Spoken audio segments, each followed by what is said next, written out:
Welcome to the No Love Podcast, where we decrease tomorrow's divorce rate today by teaching singles and couples alike how to experience love on purpose and not by chance. I am your host, Edward L. Fairley, accompanied by my wonderful co-host, Michelle Larkin. Michelle, say hi to the people. Hey, y'all. That's funny, too, because I have people that I speak to off air, and they do that intro, and she'd be like, hey, y'all. So, hey world, no love. so we're back. We took a day off last week. As we've always stated, Michelle and I, God family business. That's how we do things, and those are priorities to us.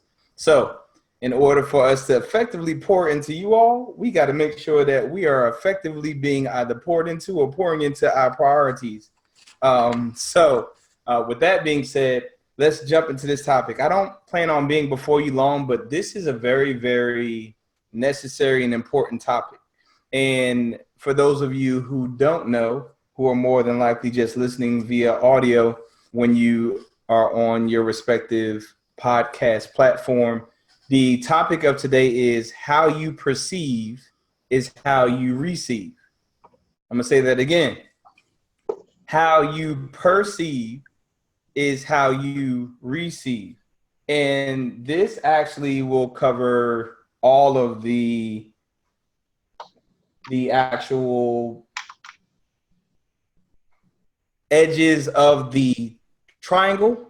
So from the foundation, which is self-interest or self-love, to the side to the left, which would be selflessness, and then lastly, the self-evolution, self-evolving, which is basically when you're in the marital status. But this topic is necessary because those who don't understand it, typically, even if they do find love or even get a chance to experience love, they don't feel like they are experiencing it.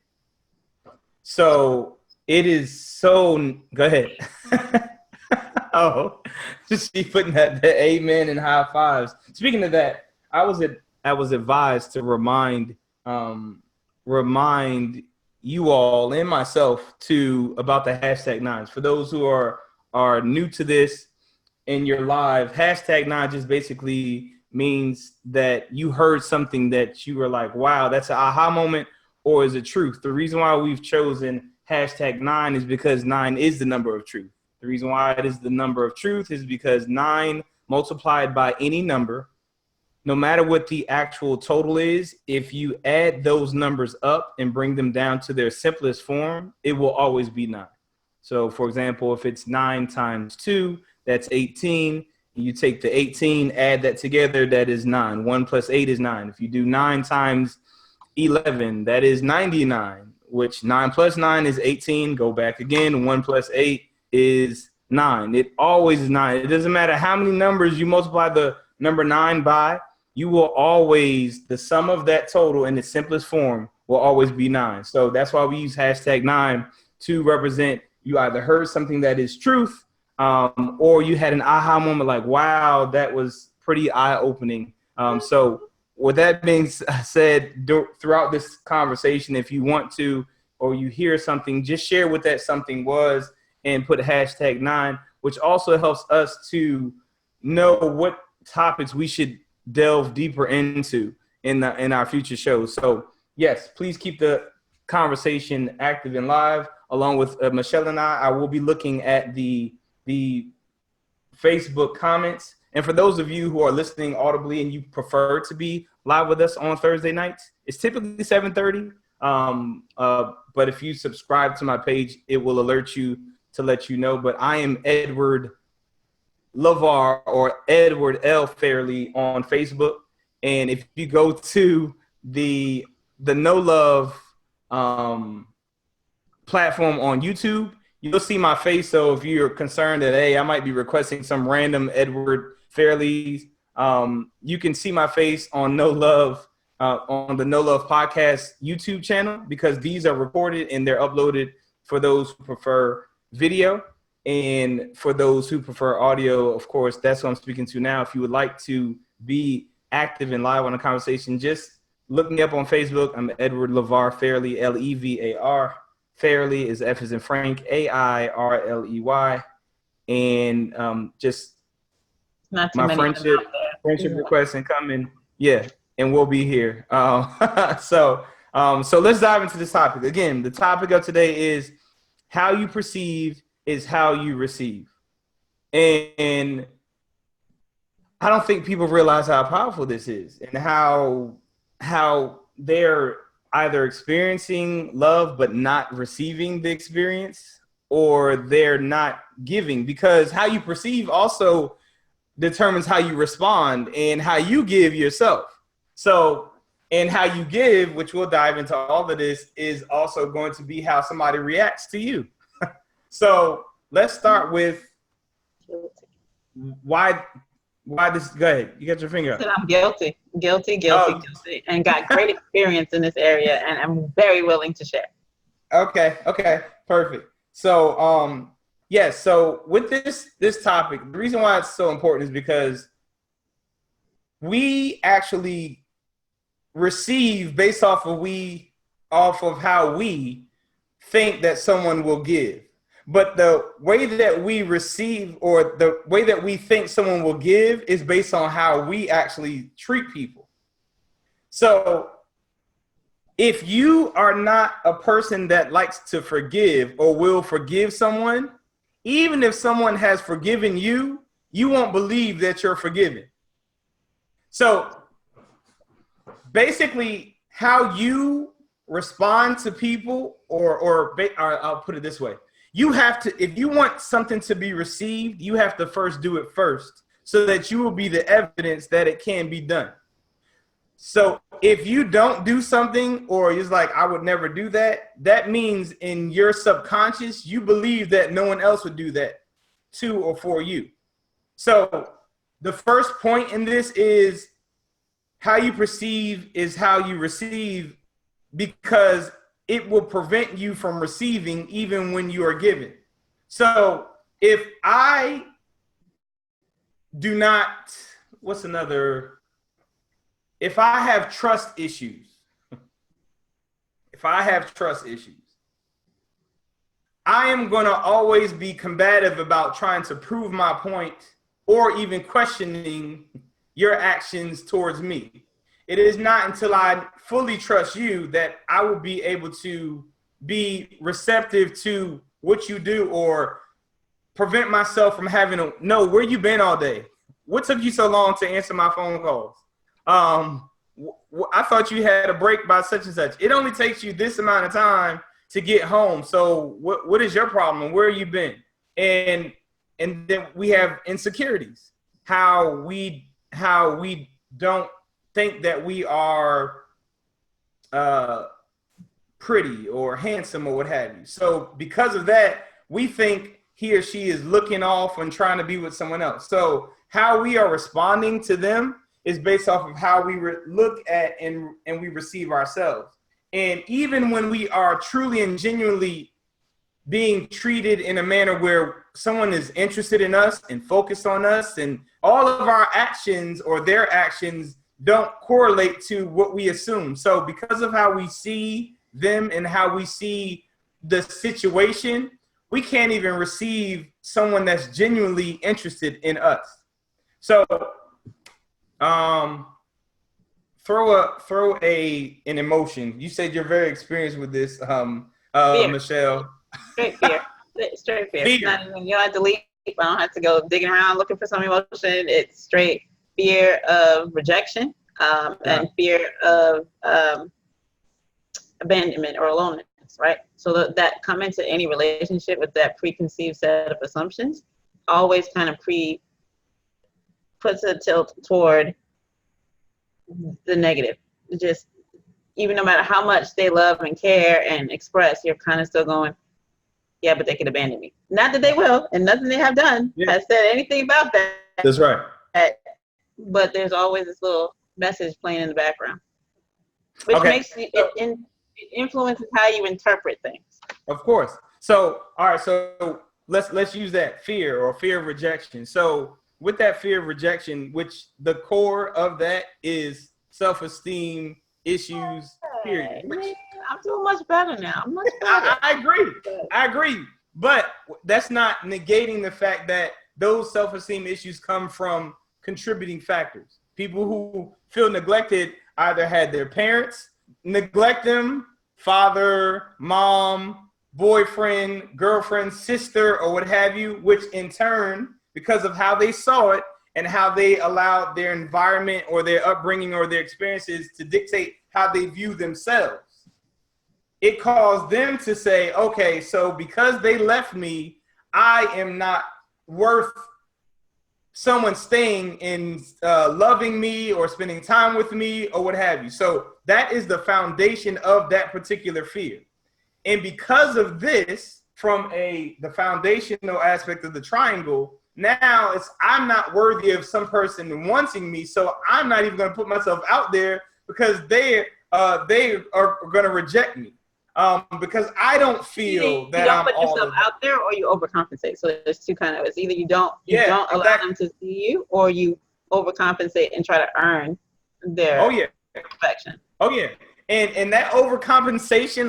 Let me give some examples and some pictures to that. That's quick and easy sex, paying, giving money,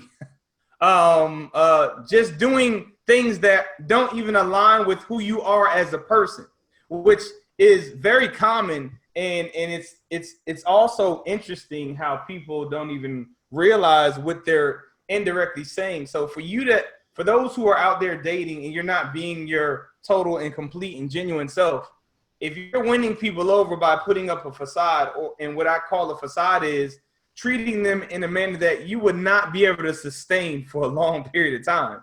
Because when you get to your normal or your get comfortable with yourself, you're going to end up being your true and genuine self, and then you're going to get mad at them for trying to change. All of a sudden, you're irritated by everything. Yeah, now you're irritated because they're trying to change you, when in actuality they're trying to change you back to who you were acting like when you first wooed them, for lack of a better term. But the only reason why someone would do that or act that way is because they don't really like who they are, or feel that who they are is worthy of getting the person that they like.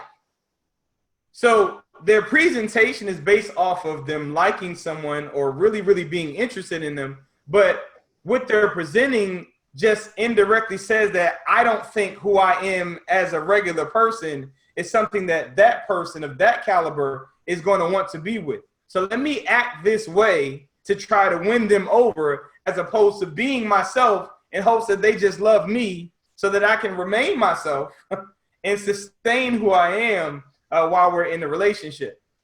So as she stated so eloquently, we start to overcompensate and do things to win them over because of how we perceive ourselves. So now we're acting a certain way, and we can't even receive love, even if we actually get the person to move from dating to a relationship, because the way that they're responding is according to who you presented yourself as, and you don't feel love. Question, do they really love me? Because you didn't present me, right? So you didn't present you. So what they fell in love with was what you presented, and it's not you. So you question, do they really love me? And so then you get on this little treadmill and you just keep. Exactly. They fell in love with Remember the Titans, Denzel, but they fell in love with your representative.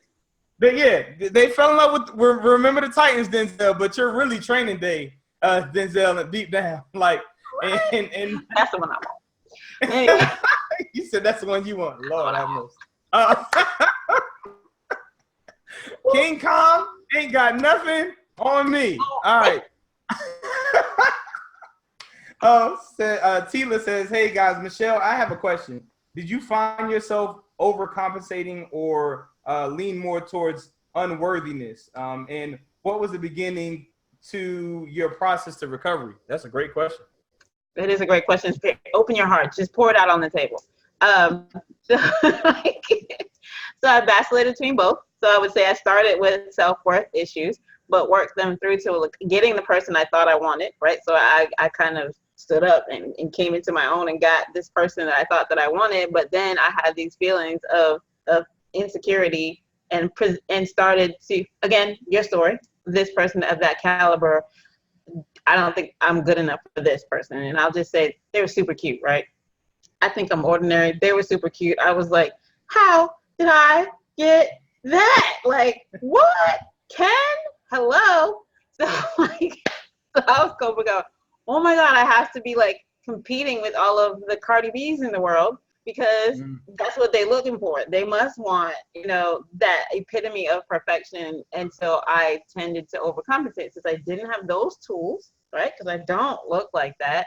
I said, well, let me be caring and patient and tolerant, and let me, you know, be available, and let me be supportive in their work, and let me just make sure that they know that they are loved, because maybe what I'm giving to them in the way I represent myself will overcompensate for whatever I can't be. So I can't be a size 2, you know, Cardi B, but I can be super intelligent, which made me overcompensate and start to present myself as, no, I'm not cute, but I'm really smart.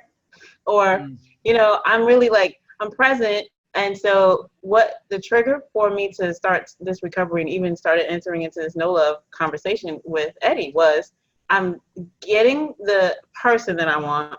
I feel like I'm getting the attention that I want, but I don't feel loved. I still feel uncomfortable about not being enough. And shouldn't you feel some sort of way when you get all the check boxes checked?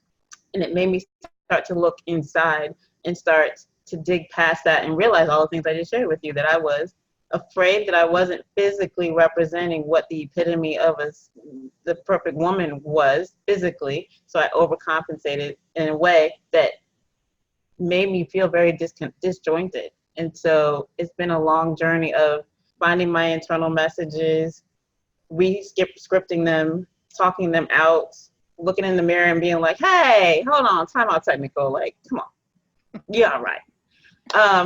Like, and to be honest, like you said, actually receiving it. Like, somebody can give you love, but if you don't receive it, then you lost, because they really may be giving you 100% of themselves, and my turning down the receptor may have allowed myself to miss out. And I realized I don't want to do that, and I have love in my life.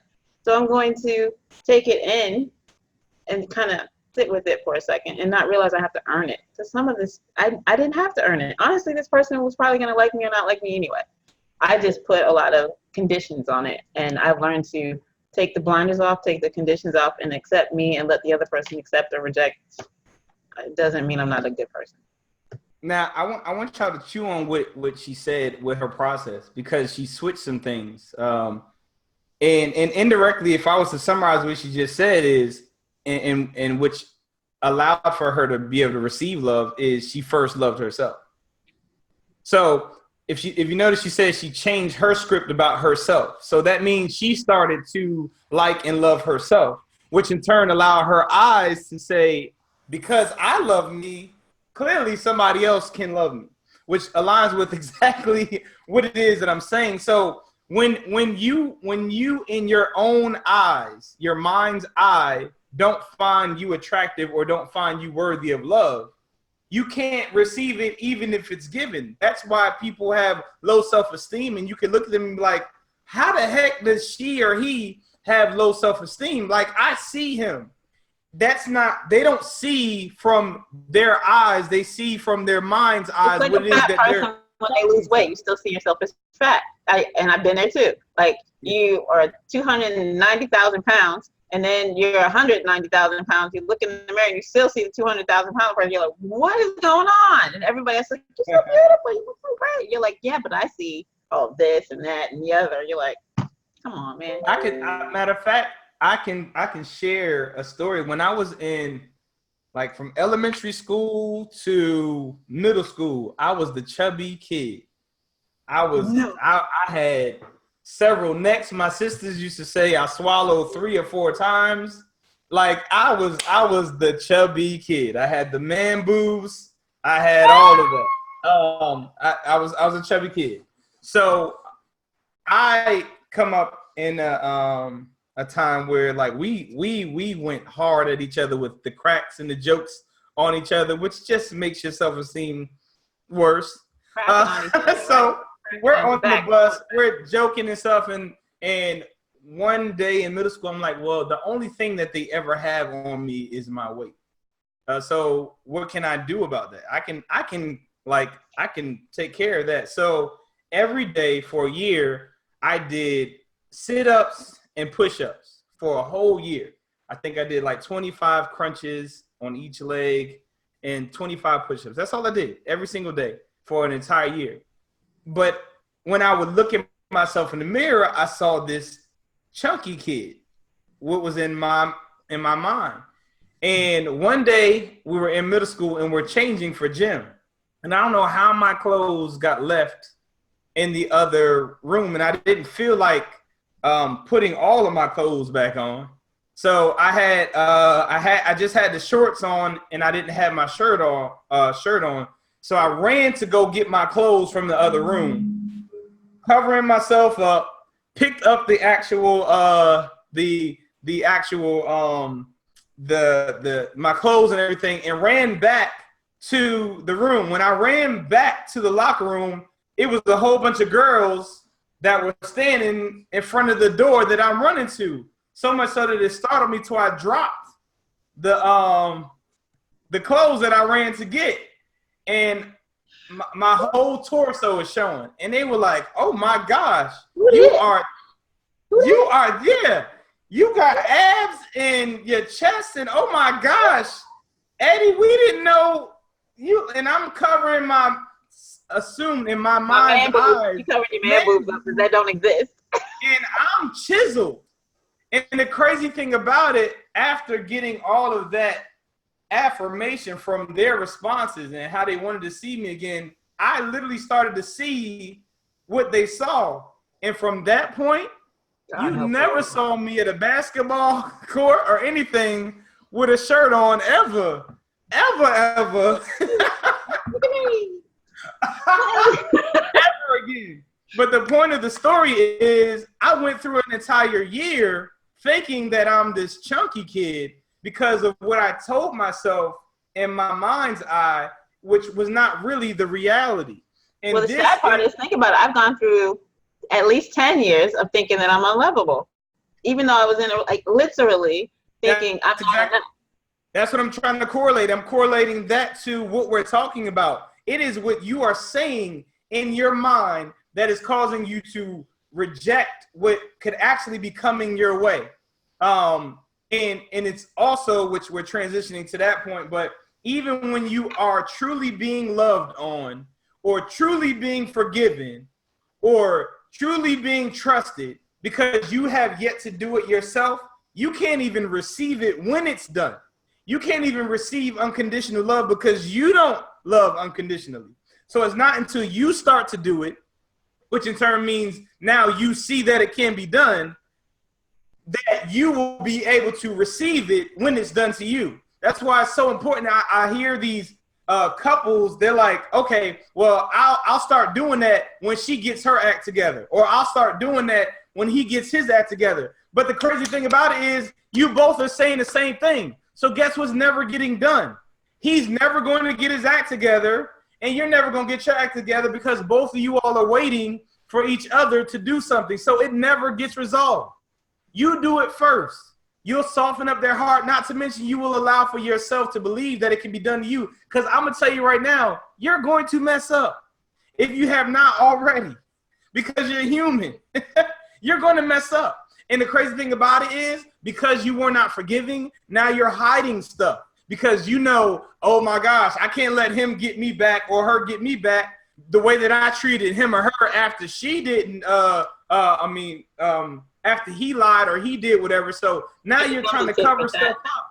Exactly. So you can't even be honest and open because you're scared of how they're going to respond to you, because you know how you would respond to them based off of your actions. So you can't even have an open and honest and intimate relationship because you're afraid of not being forgiven because you don't forgive. So it's not until you start forgiving that you're like, well, heck, I'm human. I did mess up. I apologize, and you put it out there. But when you're a person that is not forgiving, you're not going to even try to tell or see yourself in that space. Go ahead. I see you. Well, you can only control what you can control. And I would say my best, uh, most successful way of getting through this was starting with myself. If you can't forgive, then you won't accept forgiveness. So we got to start with forgiving yourself, right? So if I had to forgive myself for thinking I was unlovable and for putting myself in a situation where even though I was around people who said they loved me and probably did love me, I wouldn't even let it in. But you can get in this trap of being angry at yourself for not letting it in and then just staying out there. But you got to start with, you know what? I recognize that I'm responsible. I actually have people loving me and I didn't let them really love me. So I really don't know what it looks like. The other thing is, one of the reasons that we've stayed together so long, I think, is because I totally used you as my training wheel. You were safe. Like, as an author, I was like a safe place. And I was like, I could be in a real honest relationship and friendship with this person because I don't need anything from them and they don't need anything from me. And it was a very authentic relationship. So learning how acceptance felt in our friendship helped me to baby step learning how to do that in other relationships. Like, I think when our first time we argued and you were like, I'm not mad. Like, I just have to tell you, I don't like that. And I was like, oh my God. Because like, I'm going to leave him. I hate him. He's going to never talk to me again. Like, because that was my truth, right? He's going to just leave. And he was like, no, I was just mad about that. And we can move on to the next subject. So just learning how to walk through that helped me to project that on the next relationship. It was like, it wasn't so hard for me to have a disagreement and think that somebody wasn't going to leave because I practiced over here in a safe relationship. That's a great question, Jamel. Isaac. It says, how about forgiving oneself for embracing toxic examples and ideals of love? Okay, you gotta let me. Come on. I got you, but I also, for those who are listening, because we do go thoroughly into that in one of the shows where we talk about how to cure yourself of your self-esteem issues. But I'll start by saying this, and then I'll let Michelle go in. This is the best time to actually do that. David Jamel, I actually know your actual name, and I apologize, but that's just a habit. Saying Jamel Isaac just feels weird. It's the best time to do that now, because the mind that you had when you embraced toxic examples and ideals of love was more than likely an immature and childish mind. If you listen to Michelle earlier, she said that she was receiving love, or she had for one been abandoned, and she also said she couldn't receive love, and even though she might have been being loved, in my mind, I thought to myself, like, even people who are loving you incorrectly oftentimes think that they're loving you. So let's be clear on that. They might be doing it incorrectly and not aligned with what actual genuine and real love is, and we'll talk into that. But you can get to a place in your maturity where you can look back at, like she said, that's what I was pulling from. She said sometimes she put herself in predicaments that led her to that experience. So she had control. Sometimes, like, knowing where you are in your maturity and mental space right now, you're mature enough to say, wow, I need to forgive myself for being that, for lack of a better term, green.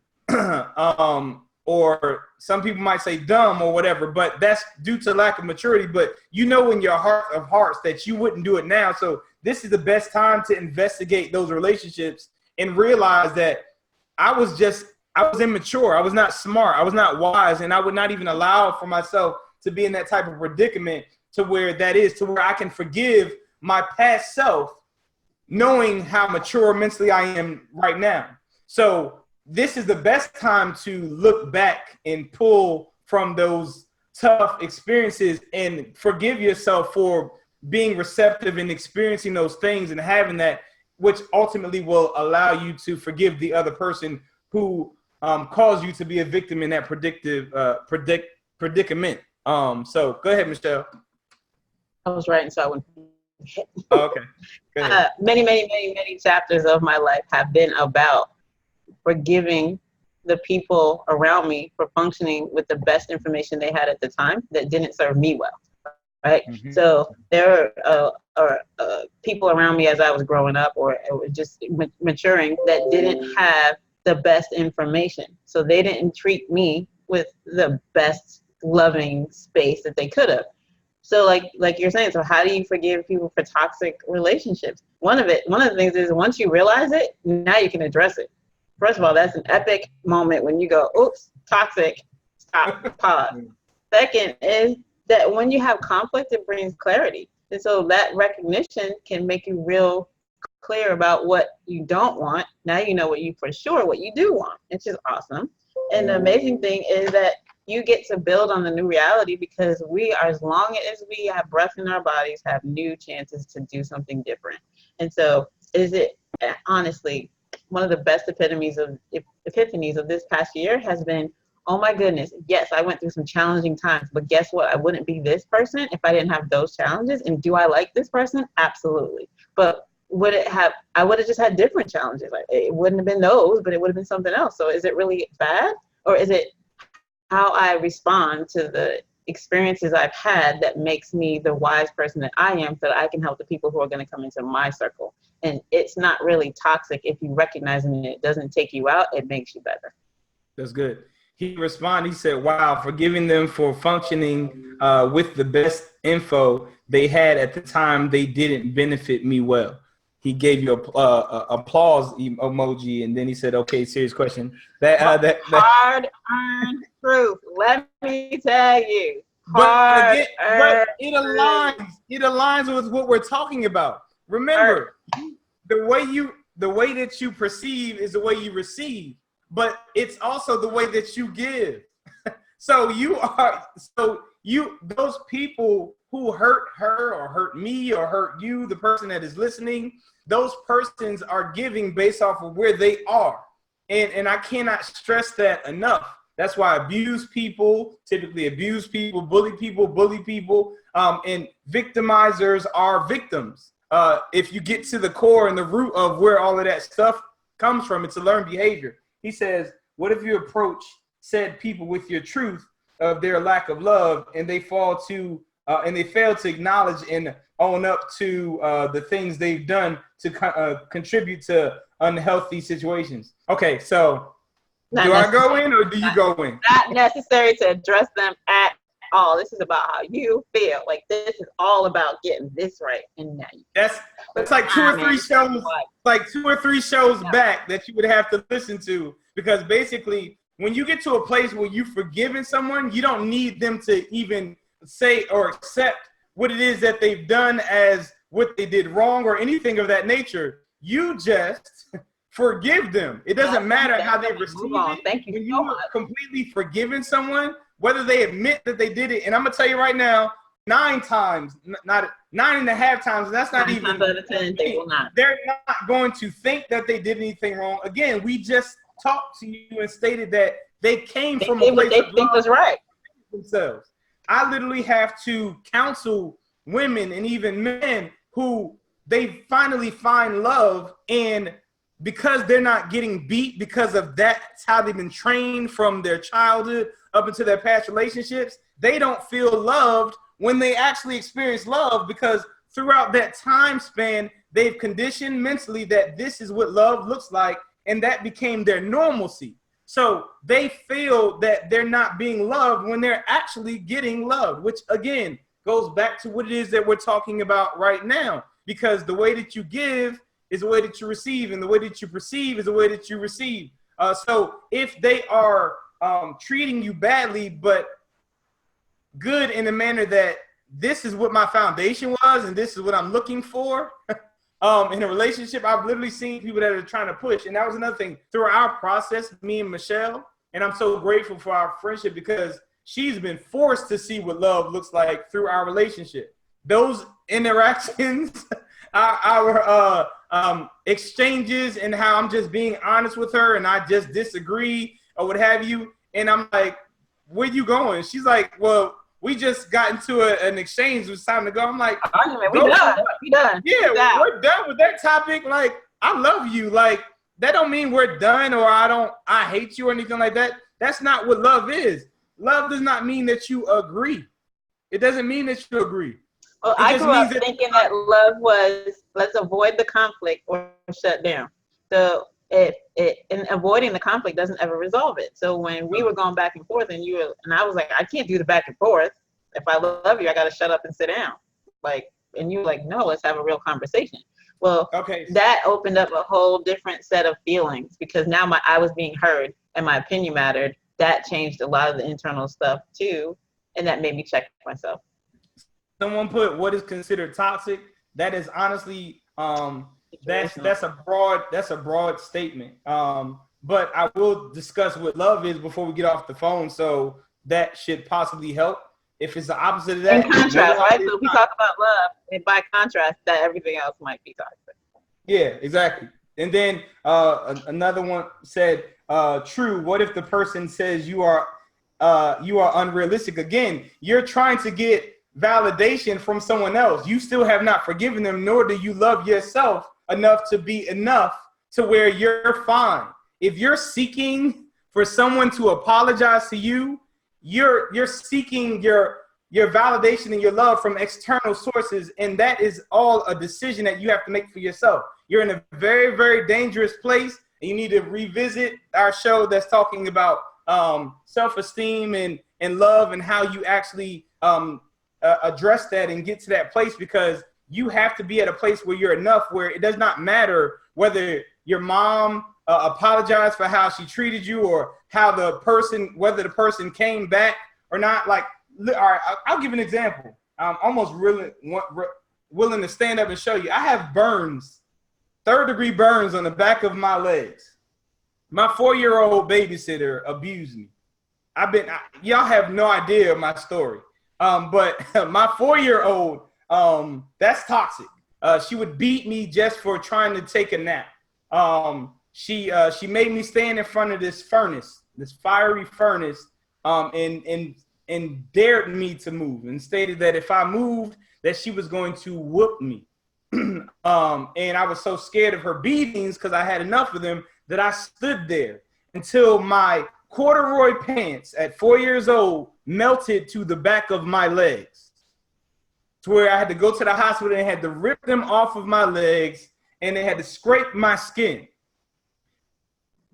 Several years ago, because I forgave her, I wanted to go and see her, to let her know that I forgave her, and that if she was tormented for what she did to me, that she could be at peace knowing that my experience with her was actually a contribution to who I've become and who I've grown to love, only to find out that she was dead at that time. And I broke down in tears because I felt that for years she had been robbed from the possible peace of being forgiven. And I just wanted to be the one to give her that. Several years ago, look at my Facebook post. I was in a hit and run accident. This big behind truck plowed in the back of me and my son. Total lost my Honda Accord. My son is in the back. If my trunk would have been any shorter, he would have been done. That night I came home and I got all of these letters of how he's going to hell and he's this and that, the person that was in the hit and run, and how he's going to get his, and how they're praying for me. And I'm like, no, don't pray for me. I'm fine. You need to pray for a person that can plow into the back of a car and without any kind of conscience enough to come and check on us, see how messed up my car was, and run off and run a light so that they can get out. I don't know what kind of, they could be in a predicament where they're in drugs. They could be in a predicament where they have a suspended license and they don't have the ability to work. But the only way they could get to work is to use the truck. And now they done hit somebody. They're on a suspended license. They could have been on drugs, DUI, anything of that nature. I prayed for him. I prayed that he got away. I prayed that he had his peace and that he would find it in his heart to be able to get to a place in his life where he would not do that to someone else. That's forgiveness. That's not me wanting, oh man, I want to see him and tell him how wrong he is. No, I pray for his peace. I wish him well. And I wish that he can sleep at night, because I would hate for him to be tormented about, man, I wonder if they live. Man, I wonder if the next police car is going to pull me over and I'm going to have to do 10, 20 years. My baby's in the car with me and I'm forgiving people. That is liberating. What you all are talking about right now to get someone to agree that they hurt you is you holding on to what they've done to you, and they're controlling you. You're not controlling them. You need to free yourself. You need to really forgive them, because what that's preventing you from doing is, for one, being forgiven when you slip up. I can't stress that enough. It's not until you liberally, you freely forgive people that you can be forgiven.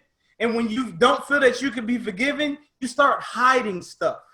You start being real discreet about things, and you don't even admit to being wrong because you don't want to be in a predicament where you need to be forgiven, because you don't think you would get it.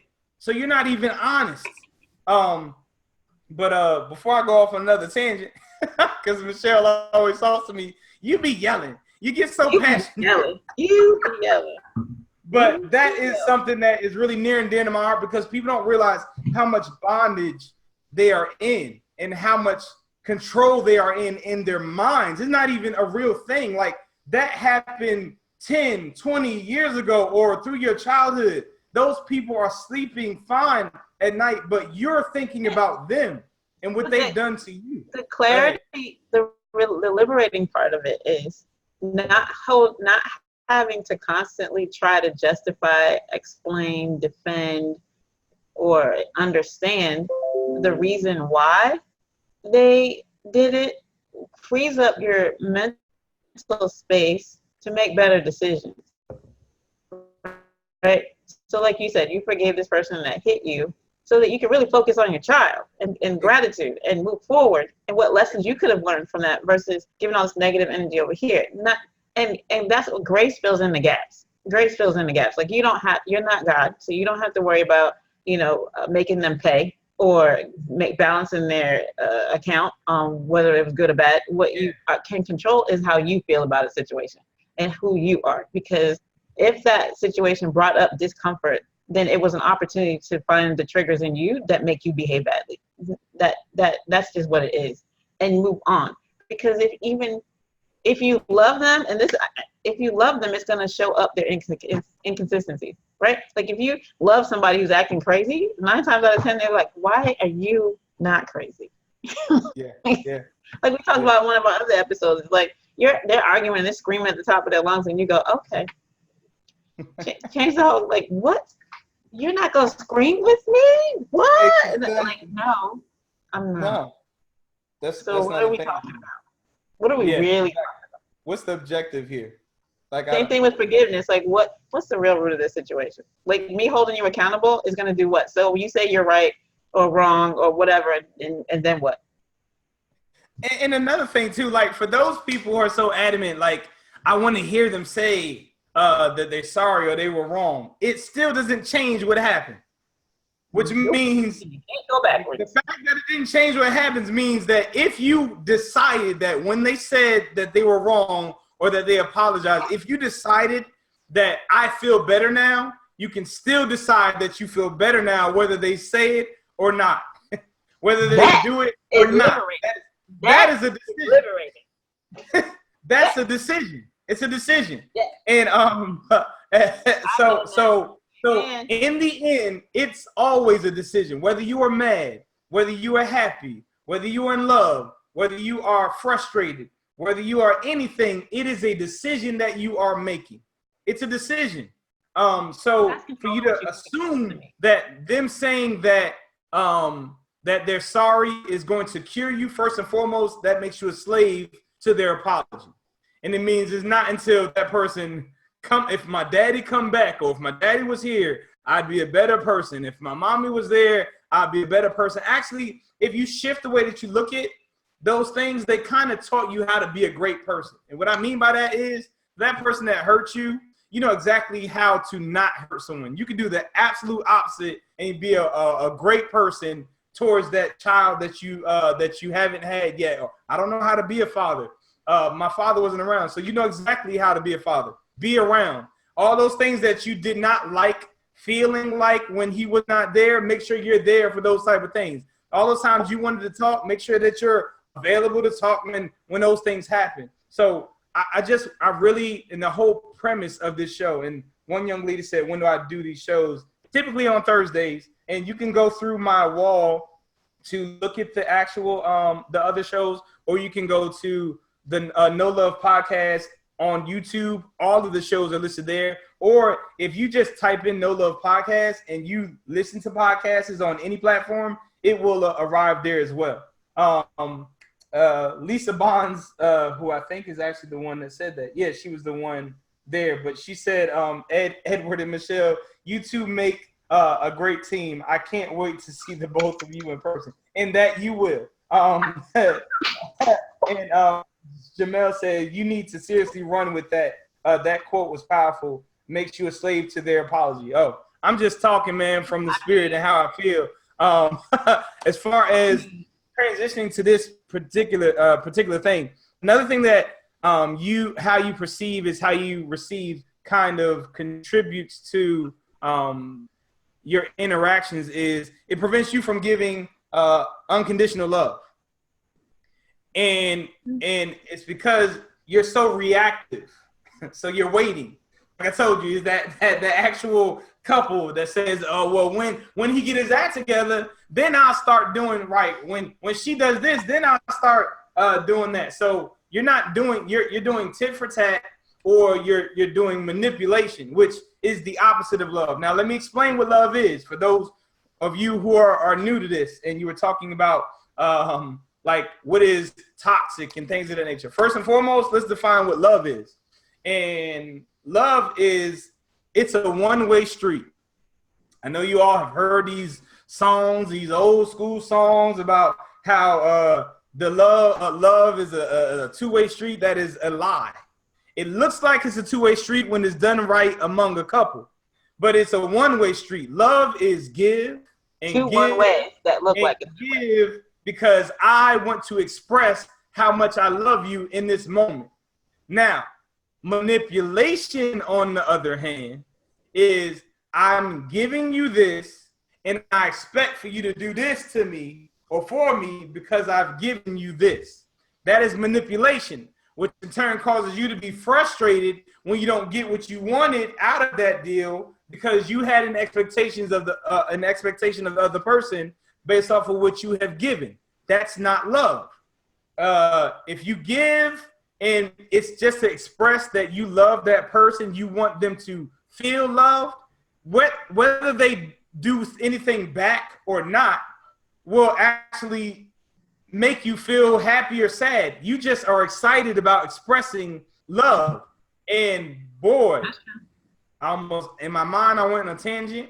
It'd be a whole nother show though, because that makes for great sex. When you are both are trying to give to make that person feel right, and it giving. All right, so let me clean that up for you just a sec. Just a sec, let me clean that up for you a little bit. There's a term called sapiosexual, which is being turned on intellectually, right? Similar, but without the horizontal position. But in that regard, what you're saying, there is that same level of excitement and exchange and passion when you can truly dedicate yourself to being present with this person. And when somebody is truly dedicating their time to being present with you, it is very emotionally satisfying. Tila said, unconditional love gives people permission to hurt you. I agree and I disagree. I agree. Love gives somebody permission to hurt you. It doesn't matter what it is. I agree. I agree because to an extent, it makes you vulnerable. But I disagree because if you're doing it openly to just share yourself with someone, no expectation prevents you from being hurt. I cannot be hurt. I can't be let down. I can't be hurt because all I'm doing is loving on you. I just want to love you and share my expression of love with you. What you do with that, just like when I go into those meetings and they're trying to get me to argue or to share or go back and forth with their thought process, I could care less what you think after I have spoken. I'm open to learning something, but you asked me what my opinion was. I shared it. What you do with that is your business. I'm not trying to change you. I'm not trying to shift you to change your thought process. Love is not here to shift or change anything. It's just an expression outside of yourself to make a gesture to someone else. It has nothing to do with what you're going to receive back. If it's done back to you, that's a blessing. It's great. But for you, all right, go ahead before I go on the tangent. I think it's hard. I'm speaking from a female perspective, and so it may be a little different, but opening yourself to be hurt still puts you in the driver's seat of determining, as we said before, it's a decision. If somebody does something you don't like, lets you down, doesn't meet your expectations, you can choose to either be hurt or accept it as truth, address it, discuss it, and move on. And even in that, that's not necessarily pain. And if it's discomfort, absolutely could happen, because what we're trying to talk about here is being confident enough in yourself to address whatever it is, because you're being authentic. And if you don't like something somebody does, it is perfectly reasonable to say, hey, don't like that. Could you do it a different way? That's being vulnerable, but it's not necessarily welcoming pain. It's giving yourself the tools to respond to things that don't make you comfortable or that are not what you expected.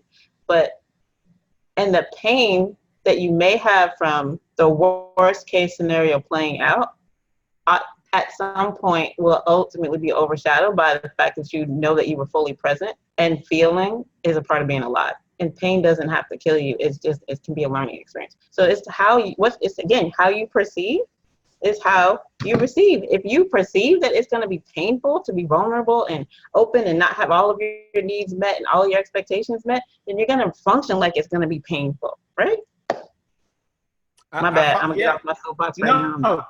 In the end, that is all based off your expectations, and which goes right back to a manipulative action. Like if you're seeking, or if you have expectations of that person to do something back based on what you've done, you're the one that caused you to be hurt.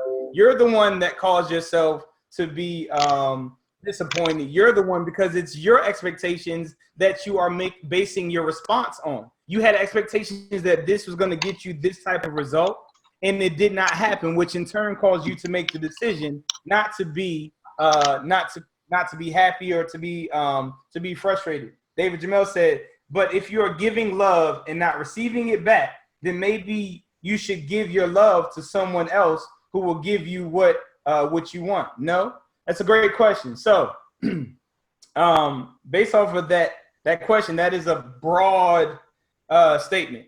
So it depends on what you're talking about, because I'm not going to just stop loving people and treating them right because they don't necessarily treat me correctly. That's not what love is, first and foremost. If you're talking about in a relational standpoint, then their actions and morals and values, you should be making your decision as to whether you transition from a dating standpoint to a relationship standpoint with them. And if you are in a relationship with them and you don't feel that they love you adequately, then I suggest that you transition that type of relationship and go to someone else that aligns with what it is that you are looking for in a relationship. So yeah, romantically, you should not have gone all the way to marriage, I think, if you dated and did the relationship correctly, to where you that's not a decision that you had to make, which also goes back to the foundational stuff.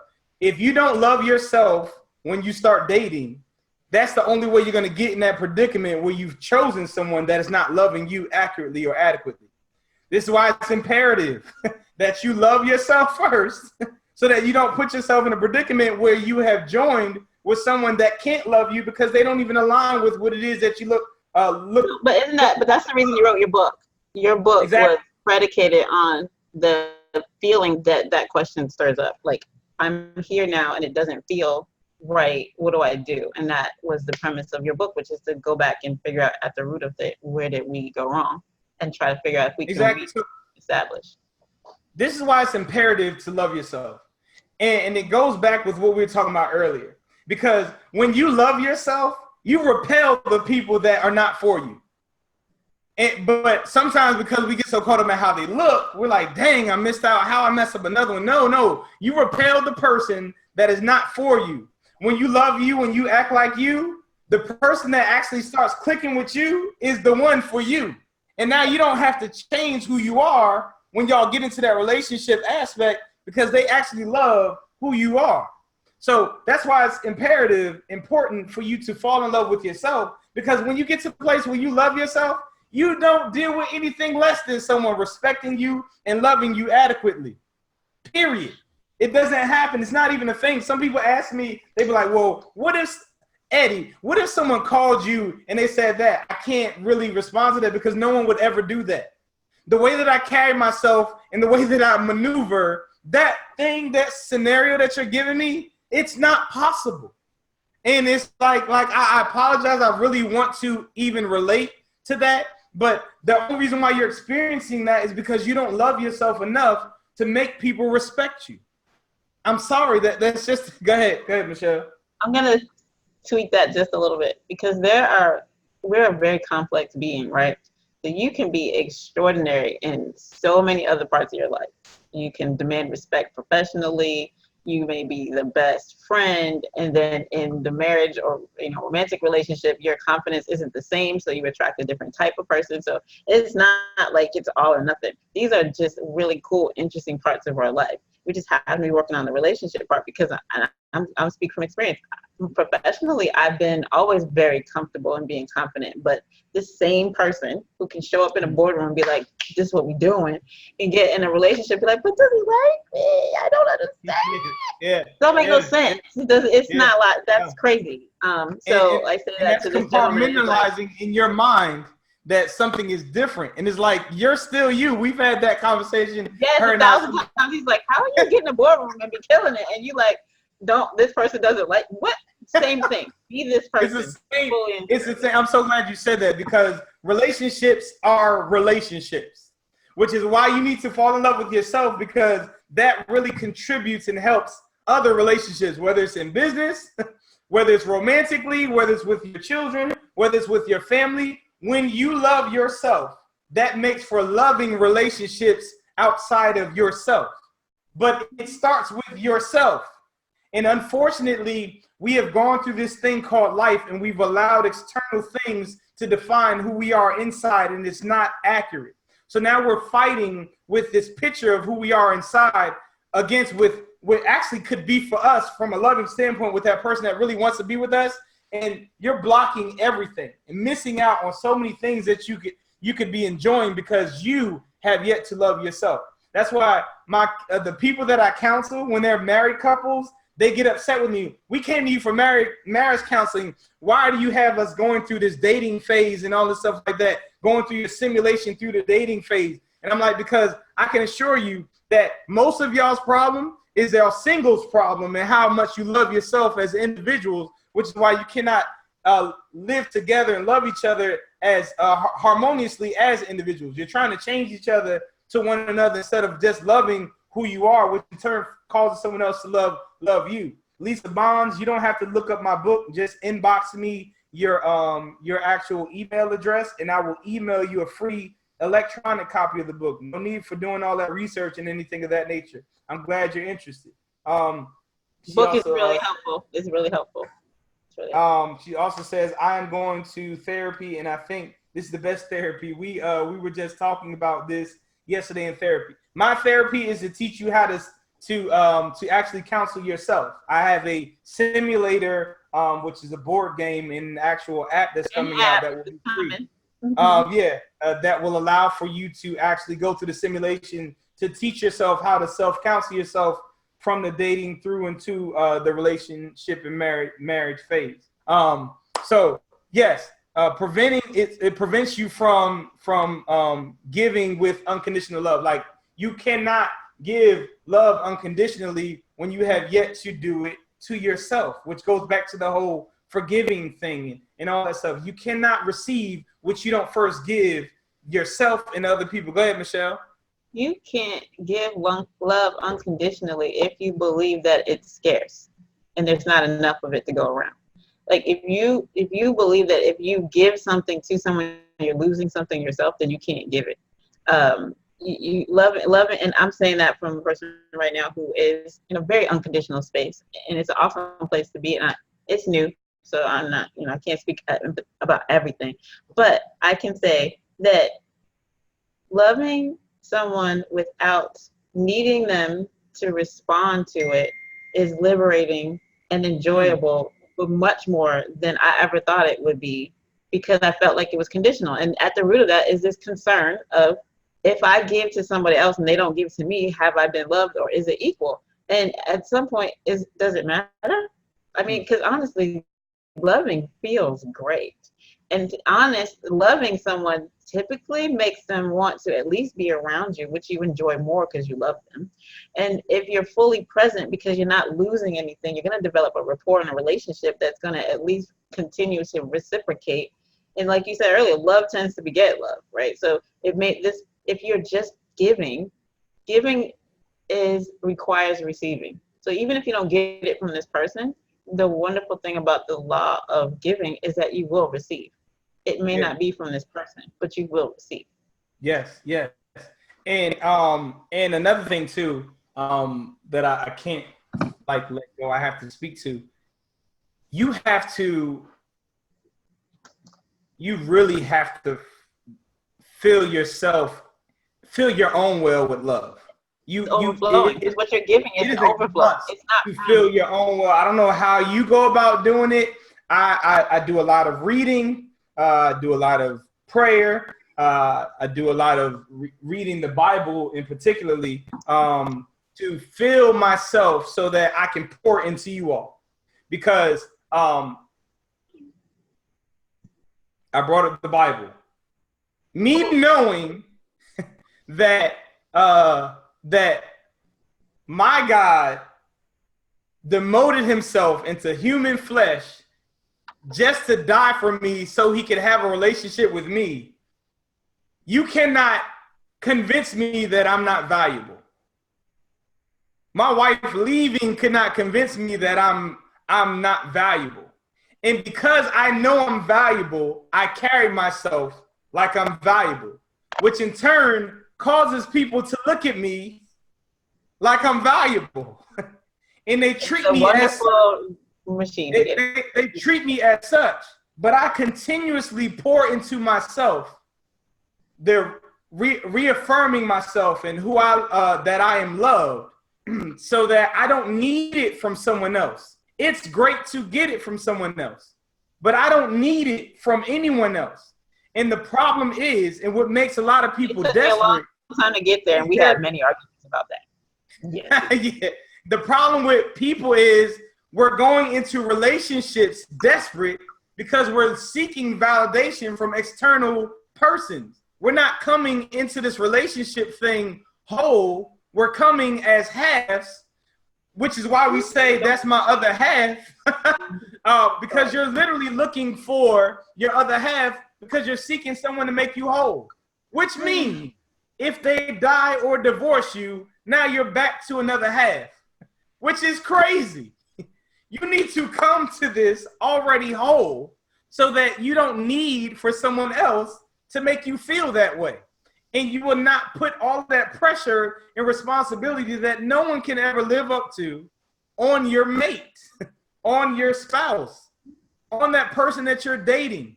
There, people are sitting on the other side of the table like, man, I'm glad he's going to help me with my bills, or she's going to help me with my cooking or my bills or just my life. And it's like, no wonder you're desperate.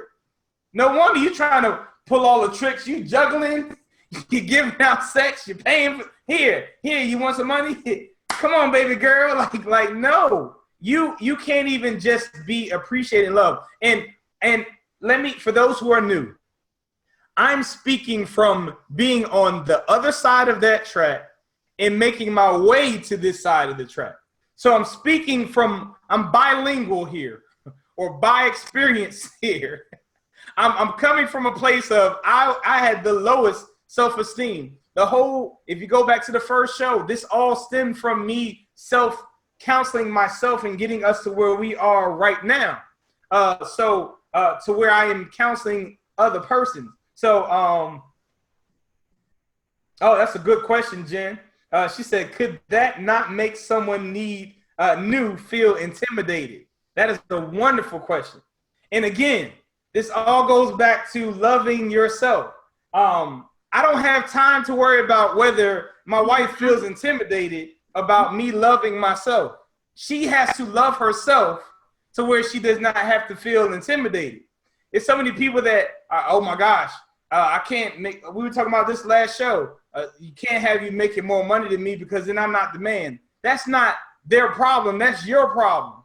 Like, why can't y'all just be successful together? Why in the world would you go through all that? I don't have time to be concerning myself with other people's issues. I have to love myself and love people and hope that they can receive it when I do so. My wife has to make sure that she's happy on her own. I will contribute to her happiness, but I should not be able to take from it. That is always a decision that she has to make. Go ahead. I don't want people to miss in the words that you're using. The notion that love is actually contagious, and that by loving yourself, you actually. She has to get the clarity out to y'all. I'm just saying, he said to use words that are very isolated. Go ahead. They're very isolated and very separatist. But in mix of that is a love of self tends to gravitate toward each other, because if you love yourself enough that you don't have to be stroking your own ego all the time, then you are very present with the other person. Because I love me, so I love me. You don't have to stroke my ego. Let me spend time with you. And the other person's like, I don't have to have my ego stroked. Let me spend time with you. So it's very much like it's we, because it's not about me. It's about you. Both people are saying. And that's when it looks like love is a two-way street. When people on the outside looking in at me and my wife's marriage, they're like, "Oh my gosh, that's wonderful. There is give and take," and it really is not.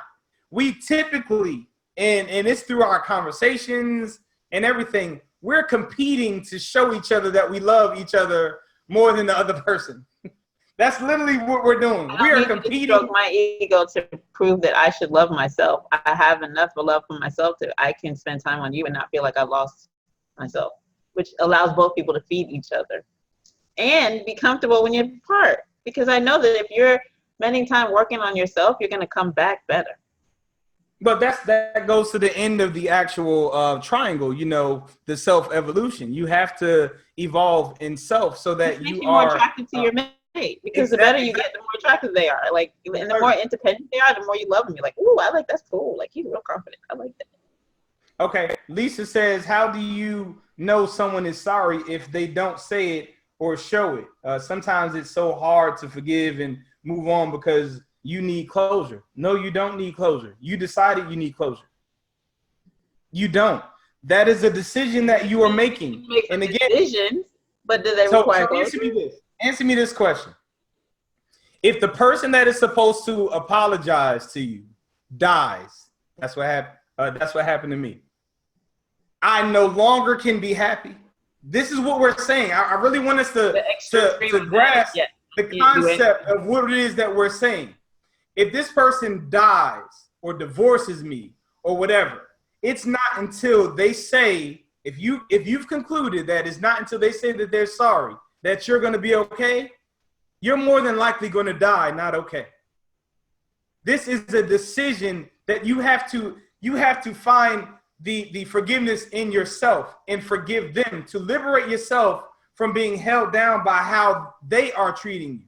You cannot, I can't stress how dangerous it is for you to allow your happiness, your sadness, your peace to be determined by anything external of yourself. Even in a relationship, a great relationship, that person is either going to die or divorce you. One of the two. This is a reality. And 50-50 chance of the divorce, based off of where they're at right now, until my mission is met before I leave this earth, to decrease it. And then the other person can die.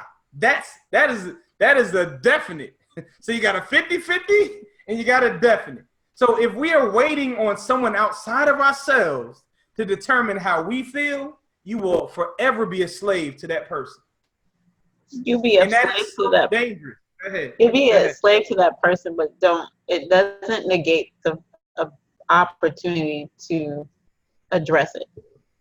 Nobody's saying that you can't address it, but don't let their response be the linchpin for whether or not you move on. But Not lay down under the bus and just the whole die. reason for this conversation is, and the fact that somebody wants to address it is because they're looking for a sorry, which means they have an expectation in their mind. I don't know, but I guess from my perspective, I was saying if I have a concern or an issue or something that I feel is important enough to me to talk about with you, and from our previous conversation, again, I'm going into this not knowing what you're going to say because I'm coming to you as a person that I respect. I have to be open to whatever you choose to respond. That's what a conversation is. So addressing it with the intention of getting to I'm sorry is different than addressing it because I feel like you're important enough to me that I feel like you should know what I'm feeling so that we can work toward a better understanding of at least, am I correct in my assumption? Should I make some other decisions? Giving you a chance to respond doesn't mean I'm going in with the assumption that either you say you're sorry or we're done. Like that, I make different decisions after I get more information.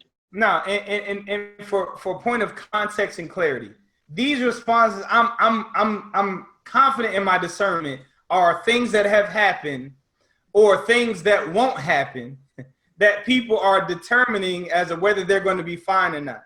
Now, we've had shows where we talked about when we are going back and forth, or you and I have, me and my wife, we have a disagreement, how you start with, okay, this is how I received it. Is this how you expected me to receive it? We're coming from a place of love. That's not even asking for forgiveness. That is just trying to clarify as to whether, for one, I should be really frustrated with you right now. Because if you did come at me like that, now we got something that we need to address. But 9 times out of 10, when you come to a person that has offended you and you ask them if they intended to offend you in their manner of approach, you will find clarity in that you were way off base in your thought process, which again goes back to your internal feelings and your thought process about yourself. You came to a conclusion about that on your own, which is why you were offended and you brought it that way. The crazy thing about that is us as those who are in relationships, we claim that we found someone that loved us. Yet we go into their responses like they would hate us. Instead of saying, how could a person that loves me do this in a manner that they actually thought that they were actually. You should assume good intent if they love us. Exactly. But again, if we don't have good intent as our initial foundation and where we're coming from, we can't receive with good intent. That's the whole premise of this show. It has to start. You can't accept a mistake. It distorts your vision, your thought process, how you're perceiving things, which in turn ruins the way that you're receiving it. It goes back to you still have to be in control of yourself. You definitely have to be in control of yourself. What about you can say sorry, but do it again and again. So I think you should discuss. Okay. All right. So believe what they do, not what they say. That's my response to that. Like so many people that are just sold off of these words of these people that don't live up, like believe what they do, not what they say. You need to be very, very, but we have so much hope for people. And it's really okay to conclude that that is just not who they are. And you need to be honest with yourself. A lot of people don't want to be honest with themselves because they're not whole and they don't want to be alone. So if I end it, I'm right back to where I started. So we're not being honest with ourselves. We don't want to have that tough conversation because we don't know what will happen. The crazy thing about it is the things that you want are the things that you really don't know what the outcome is going to be versus the things that you're scared that you're going to go back to. You have all the evidence in the world as to what that looked like. Well, if he leaves me, what is going to happen? The same thing that you did before you met him. All the stuff you did before you met him, that's all the stuff you can do before when you leave. So like you have evidence of what it looks like without him.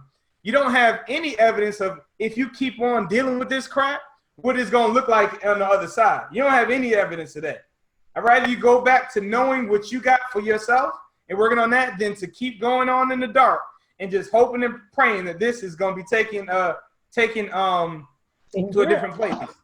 It says, but actions speak louder than words. That's the equivalent of me saying that believe what they do, not what they say. So the last thing before we conclude would be that it prevents you from really having or receiving what you really want. And what I mean by that is deep down, we do want to feel or receive unconditional love. Deep down, we really want to receive forgiveness. Deep down, we really want to be trusted in things of that nature. But if we're not trustworthy, if we're not forgiving, if we are not loving with unconditional love, it prevents us from receiving those things. And that's what you really want. So it's imperative that you become those things so that you can receive it when it actually happens. And you're also being a reflection of what that looks like so that they'll know how to give it back to you. So you're being the example that they get to learn how to love from so that they know how to love you in return. So now when you present, hey, you know what, babe, I slipped up, I messed up. Now she's forgiven. And when she slips up and she messes up and you tell her, oh, well, I mean, things happen, man. We can work through that. Now, when you have your slip up, you feel more confident in bringing it to her or him, and they'll respond to you accordingly. They're learning. And that's why you're afraid to treat them that way, because you indirectly are like, yo, I would rip into her if I did this. So I can't let her know I did this. So now you all combative and hiding stuff because you would not treat you in the manner in which you would prefer to be treated. Typically, people respond to people's actions, but they want them to respond to their intent. That's typically how we do things. We go in on what they did to us, and then we want to explain where we were coming from. No, but I meant what I meant when I did this. Like I didn't mean any harm. My intent was like, no, don't try to get someone to judge your intent, but you're judging them on their actions. Why don't you seek their intent so that you can adjust your actions towards them? I got someone says, but what about action without an emotional connection to the action? I'm gonna need you to elaborate that in order for me to respond to that. This is the epitome of be the change you want to see. That whole piece right there was model good behavior so that you can experience good behavior. Like be the change you want. Be the change you want to be. But in order for you to be, that has to be your being. You're being that so that in turn it comes back to you. And yes, because being is a lot harder than what he was that question. What about the actions that are mechanical and transactional and they're not from a place of being? That's harder. It's better to do the work. So this is more of, okay, you got it. I'll do this or whatever, but they're all right. So this now, Michelle, correct me if I'm wrong. First and foremost, this is a process. The process of being is a process. So I have to lay that down as a foundation. It's a process. It's not easy to do. To become something different from what you've been, it's not an easy process. So a statement like that to me says, well, dang, you want me to want to do the grass and do the grass? I don't want to do the grass, but I'm doing the grass. So now you want me to be whistling and skipping and carrying on when I'm doing the grass. Like, no, let me get to a place where I might be okay with doing the grass, but I'm doing the grass. So don't come at me. Because you asked me to. Yeah, because you asked me to. Like, that can't be enough. That's not so enough. Now I got to whistle and I got to smile and I got to do all of that. Like, you're doing too much. You're doing too much. Let me work on becoming, and maybe I will start to like it, but don't try to change me just like that. Lisa, you said maybe that's why people think it's easier to deal with the familiar than deal with the unknown or new things. That's very interesting because their actions don't say that. Because if you think about it, the normal would be to be single. Or the normal would be to You not can be control all of that. You are in Yeah. control of everything when you're single. You don't have to worry about nothing. Yeah, but people are coming to me because they want to be in that unfamiliar space. And the reason why is because it's unfamiliar space. You don't know all the stuff that you got to give up to be with that person. You don't know how much freedom you're giving up to be with that person. You don't know you don't know how much privacy you lose for giving yourself to that person. You have no idea all those things. So there's people that are trying to get to the unknown when they know where the normalcy is or where the known is. But because they have bought into this is what I need to be in order for me to be complete. I need to be by 25. I need to be married with such and such kids, house, and da-da-da-da-da. Because in your mind, this is what success or you've arrived looks like. You've bought into that, and now you've lost yourself because you didn't even take the time to say, okay to edit that picture. Let me just say, it is okay to edit that premise. Halfway that picture. Show's already out. We're on the second commercial break. It is okay to rewrite the ending. Like, because suppose life puts you in a situation where you do end up getting divorced. Does that mean now you're epic fail and you're not going to have any happiness in your life because your life story as drafted didn't come out in the final? No, that's what was cool. We get to adjust. Like, adjust. Yeah. This has been a fun and very interactive show. It was very interactive. We got so many questions and people was actually like paying attention. This is a hot topic. Like, yes, this is great. But yeah, for those who are new, this is the 13th or 14th show.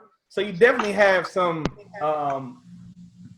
catching up to do because some of the things that were asked, they could be answered more in depth upon the respective topics of the other shows. So I don't want you all to feel like I brushed some of your questions off because I need this topic for those who have been following to not be a review, it to be me actually addressing the questions of this particular topic. So I don't want you to feel slighted or neglected or anything of that nature. I do want to respect the time of the people who have been consistent in learning and also to inform you that it doesn't mean your question can't be answered.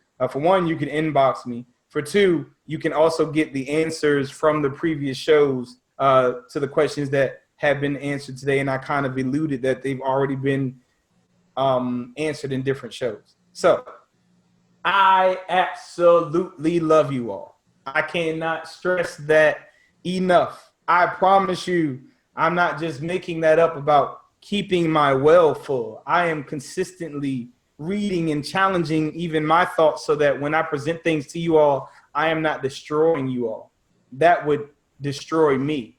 I take this platform very, very seriously. And some things in love will feel uncomfortable because it is a process and it's going against what you have and however many years you are in the age in which you're at. You've been practicing and doing this thing called love. So I'm going to be challenging a lot of your thought processes about it. Like me and Michelle have already shared, like this process between her and I has been a process. And she's like, well, that means we don't love each other or he doesn't love me or we're not going to talk. And it's like, I don't know where you thought I was going. Get your feelings together, however long that's going to take. And I'll talk to you tomorrow or 3 days or whatever, but nothing has changed on this end. And I think it just makes for easier and more pleasant conversations because she knows even when it burns that it's not coming from a burning place. It's coming and he knows from that I need to be clear, and I'm going to keep stating it until I get clear about what you really mean. Give and take. Yes. It's a yes, yes. And I appreciate that, Jen. And I miss you. We need to. I hope I see you soon. She said, "Thank you for clarifying that." I will inbox.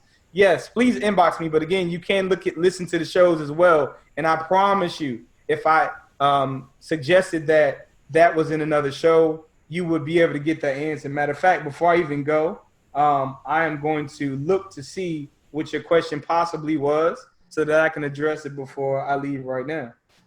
Okay, but how often do two people come into a relationship at the same level? I just saw this question. It's a very good question. Uh, says, okay, how often do two people come into a relationship at the same level? I think that's the question that you're referencing. Actually, it depends on what you mean by level.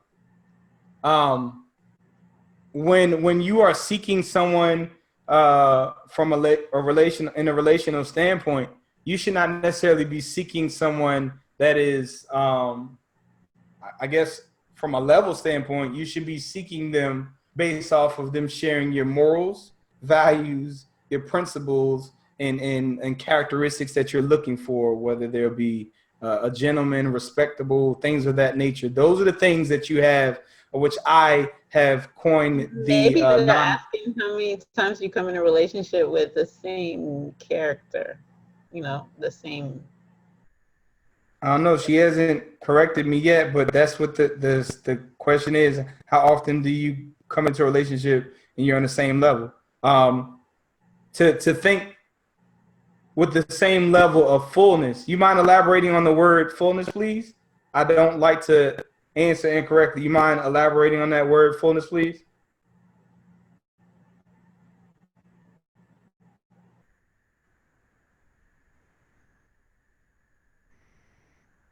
Sonia, while I'm waiting on that, said it was an awesome topic. And then you get Sonia said, hi, Shell. You know Sonia Range? She said, hi, Shell. She cut Yes. me. Hi, She Sonia. said, hi. Okay. And